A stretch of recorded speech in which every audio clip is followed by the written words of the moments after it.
Those of us from Baton Rouge remember you fondly, with what you did with the Tigers, but kind of piggybacking on that, to face off against Nick now, be on different sides of the sidelines. Are you excited about that opportunity? Yeah, you are. I mean, if you ever come to our practice when we were there?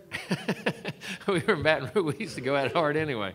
But no, it is. I mean, and it's like I say, he's doing it the best of anybody, and for a long time, maybe the best ever. You don't know. I mean, guy is tremendously successful, and if you're a competitor, you want to go against the best, and you're getting the SEC and go against Nick, you're going to find out. And they're going to challenge you in every phase of your program. They're going to challenge you because they're going to have their I's dotted and T's crossed, and it's going to make us all better coaches and better people around. And it's going to be tremendously tough, that's for sure. Yes, your offense, how much do you feel you need to revamp it to be competitive, to sustain drives against teams? You've seen their defense in the past, get worn out because they've been off the field too quick on offense. Well, I think we have to. I mean, we have to be physical. You got to be able to run the football. And if you go back to my history, I believe in balance. Even when I was at LSU back in the days when we had Tofield and Dominic Davis and Joe Adai, we could throw it with Rohan and Josh and Jamarcus and Matt Flynn and Matt Mock. We could throw it with those guys, but we could run it too. And when I was at Florida State with Dalvin Cook and Devontae Freeman right here in Atlanta, and of course Cam Akers had 1,000, and Chris Thompson. We ran it, but we could throw it there too. So I think the balance